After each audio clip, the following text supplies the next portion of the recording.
Gaur Txulotik liburua aurkeztera gatoz, hori da gaurko prentsaurrekoaren motivazioa zergaitia, eta denon artean argitaletxeak argitaratu berri, ez oraintxe bertan, fresko, iritsi berri, eta esan behar da, lan hau, Usurbilgo udalak bideratzen ditun kultur sormena sustatzeko diru laguntzaren harira, edo bintzat laguntzaile ez izan dalagian aurrekoa zenuten asmo hau, eta diru laguntza honekin, zuek esan batzue ez, izan da bultzada behartzen aurrera egiteko, baina bertzen dugu diru laguntza jaso du, eta lan honek diru laguntza horren bidez izan du bultzada bat ez. Azkenean, izak bera esaten du, zergaitik sustatu genitun kultur sormenerako diru laguntzak ez.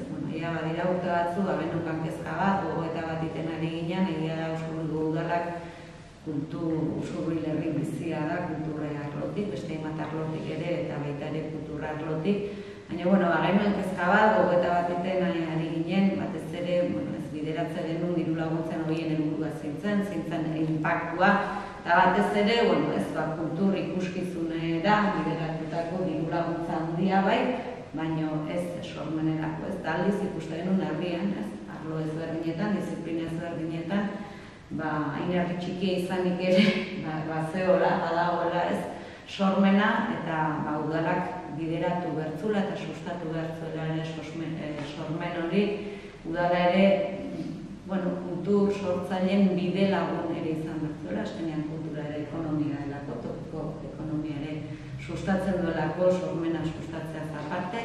Eta, gogoeta horrek bultzatu gintuen esan bezala, kultur sormenerako diru laguntzak martxan jartzea, jada 2 urtetan, ez ditugu, lehen lehialdian gainera arrakasta handiarekin, proiektu asko aurkeztu ziren, eta azken urtean, aurreko urtean ere, 4 proiektu aurkeztu ziren, eta 4 proiektu bietako bat da, hain justu, Txulotik lana. Beraz, zin hobe, lan honen berri, eta beraiek egilek ematea baino, beraz, zuei, pasatu dizuet izan.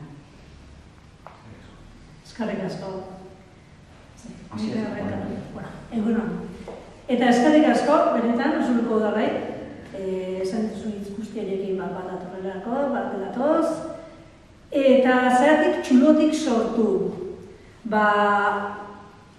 Ni bizitza guztik Usurbildarra naiz, eta monolitua ibida pasadet eguna junta dut etorri.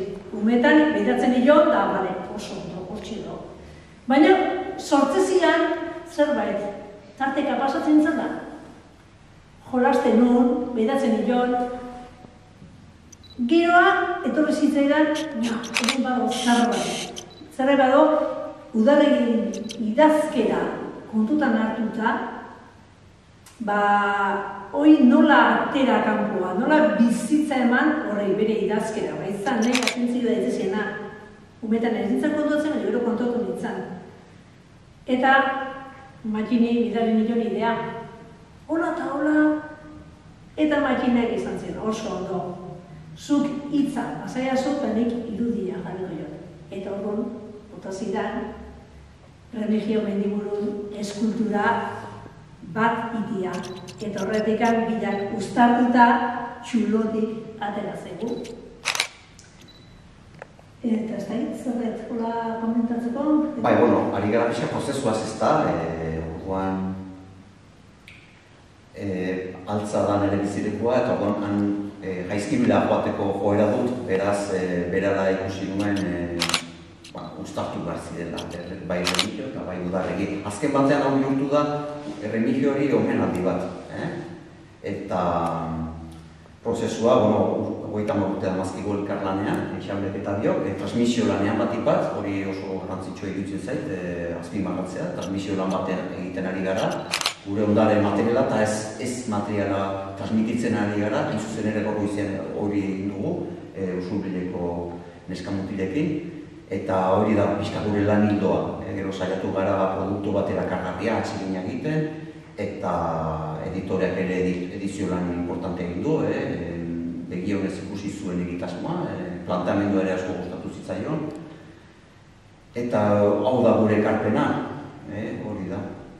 pixkat zera, gure karpena hori izan da. Gero paleta izan da oso anitza, oso bariatua, eta jakina, hau esan barra dut ere bai, duela 2 urte arraiz baiaren izan nintzela lan egitasmo batean, eta hor nola baitere, ja, zera, hasi zen nola baitere ernaltzen egitasmoa neurri handi batean, zeren eta ohartu nintzen Erremigiok hor ere lan handi egin zuela, eta hon ja, Isabelek proposamena egin zidanean, berara ja erantzun nion Erremigio ere bertan hon bartzela, eta dudarik gabe nik Jaizkibel ikusten dut ez da, Jaizkibelko harria, neurri handi batean.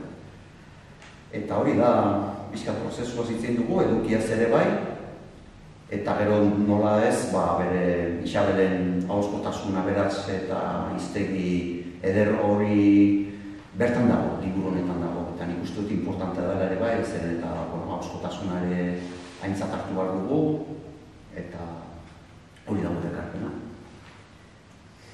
Ba, eta gero nik beste gauza bat esateko, monolitoak uztartzen ditu Udarregi eta Remigio Mendiburu, baina ez monolitoa bakarrik, makillak bai. Dakizuenak, bakizuet, ez dakizuenak, ez dakizuet. Udarregi bertsolariak, hitzekin, idazkera arrunta, behar asmatuzun bere grafia propitua, eta memoria ikera daude zontan gizon honek, eta orduan arrastu bakoitza zen bertso bat. Eta orduan, behar kaleak izte zanean, bazeot herri eskribagoa bete zana, eta ari gana jute zen bertsu horiek botatzea. Eta nola zekizkin bertsu horiek zeintzu zian, makilak arrastu egite zitulako, eta makile bidatuz gogoratzezu. Eta horrek, Udarregi ekarri zuen, hitza plazara, ozen esan ez, euskera plazara egitza. Eta Remigio Mendiburuk korrikako lekukoaren diseinu zuen.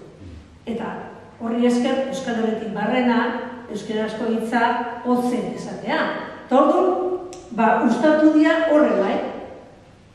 Bakarrik, alde batetik lehorra edo lurra da bezala, itxasua uztartu dira, sormena sortu dute eta uztartu dira, eta baita ere hitza, ahozkotasun hori ere uztartu da. Eta Makin da biloge, alaxe gabiltza. Uztarreten dut askotan. Eta alaxate zaigu. Remigioren Udarregi txulotik. Bakatu ez, uztare, hauxe da, gure uztar, ez?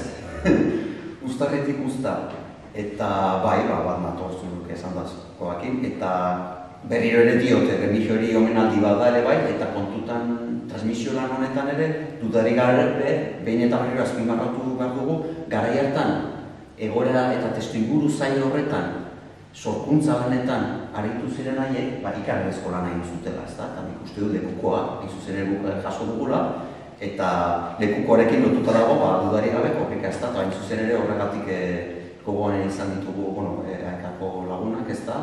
Remigiok egin behar zuen lekukoa, eta bat egin dute, azkenean honi esker, bat egiten dugu, ez? Gero gabaia ere, gabaia hartan,